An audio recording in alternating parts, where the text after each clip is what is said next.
Okay, let's just jump right in. Welcome to This Explainer. Today, we're tackling one of the most fascinating, mind-bending puzzles out there. Why we actually do the things we do. Have you ever wondered why you act totally different in a crowded room?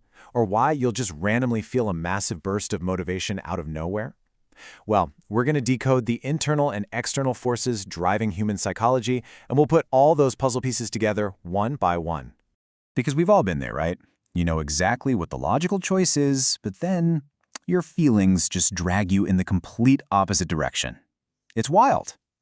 This is one of the central mysteries of the human experience, and honestly, it's exactly the kind of question we're going to solve together today. We're popping the hood on the human mind to see the actual mechanics behind our everyday actions. To start us off, let's establish our baseline.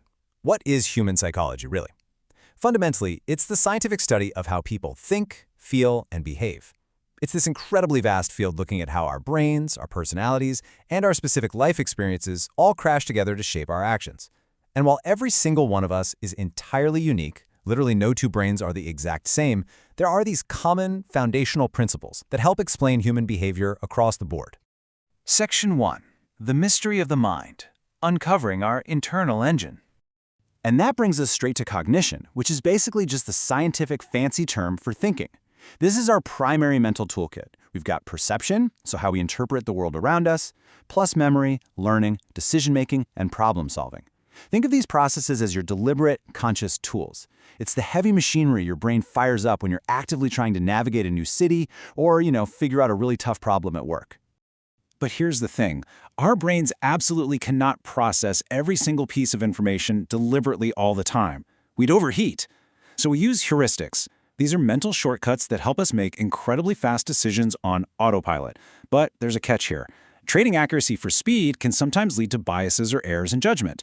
Like, if you immediately assume a sudden loud noise in the dark is a threat, it's almost always safe, but jumping to that conclusion is a quick shortcut your brain uses to keep you alive, even if it's technically inaccurate. So you get this fascinating divide happening in your mind every second of the day. On one side, you have your conscious processes, that deliberate awareness and active problem solving we were just talking about. But on the flip side, we have a massive amount of unconscious processing. Because not all mental activity is conscious. So many of our daily habits, our rapid emotional reactions, and our automatic responses happen entirely behind the scenes. And this unconscious processing, it's exactly what allows the brain to function so efficiently without getting completely overwhelmed. Section 2. Thoughts, feelings, and drives. The chaotic but crucial world within. We literally cannot talk about behavior without talking about emotions. And emotions aren't just random, fleeting feelings. They're highly evolved responses to internal or external events. Fear, that helps us recognize danger. Love and trust help us build absolutely essential relationships.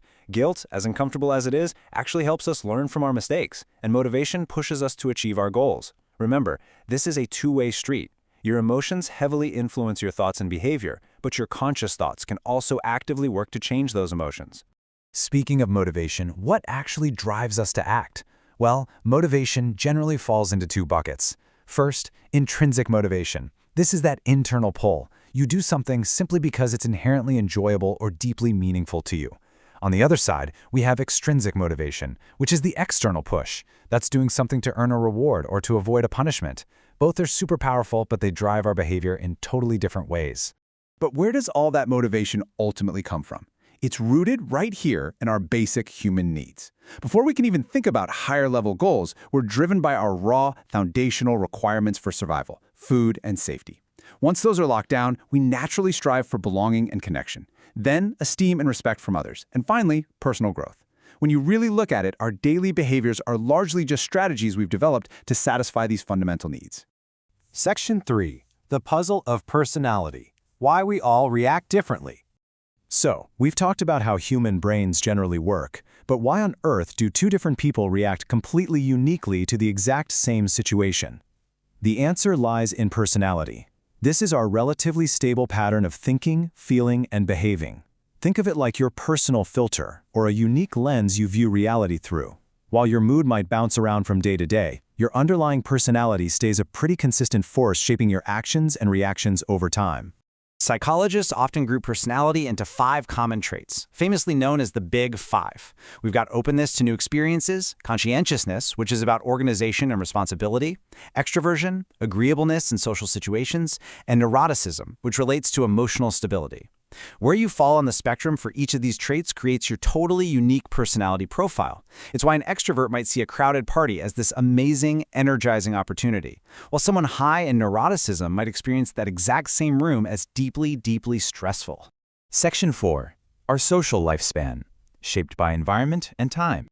Humans absolutely do not exist in a vacuum. We're profoundly social creatures, and our environment has a massive impact on our choices. This influence starts intimately with our family dynamics, right? Then it expands out to our friends, broadens into our wider culture, and solidifies through unspoken social norms and direct group pressure. We just have this deep, natural drive to seek acceptance and belonging.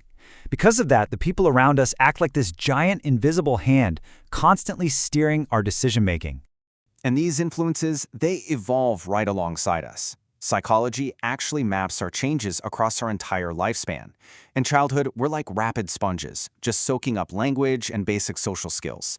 Adolescence brings those turbulent years of identity formation and emotional development. Then adulthood focuses our behavior on our careers, building long-term relationships and personal growth. Finally, older age shifts our psychological focus toward adaptation, dealing with physical and cognitive changes. We are, quite literally, always a work in progress. Section 5. The behavior equation. The grand synthesis of human psychology.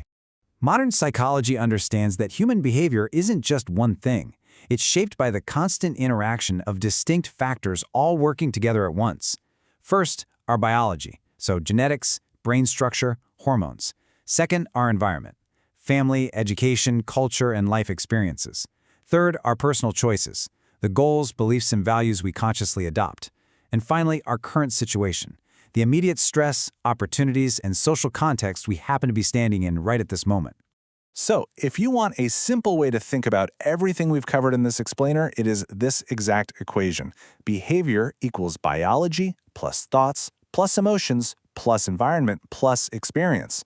The absolute most important takeaway here is that no single factor explains everything. It is always a combination. The whole shebang works together simultaneously to create the incredible, beautiful complexity of you. So why does decoding this equation actually matter in the real world? Well, by understanding these core psychological processes, we can practically apply them to improve our lives. These insights help us build better education systems, deliver way more empathetic healthcare, foster deeper relationships, design productive workplaces, and perhaps most importantly, provide better, more effective interventions for mental health. Which brings us to our final thought for today. We've explored the engine of the mind, the incredible drive of our emotions, and the heavy impact of our social world. But knowing all of this, how can you use this equation in your own life? Looking at all those moving parts, your biology, your environment, your conscious thoughts, I really want to leave you with this question to reflect on. In your own unique equation, which of these variables can you adjust today to improve your own mental well-being? Think about it. Thanks so much for joining me on this explainer, and keep exploring the fascinating puzzle of the mind.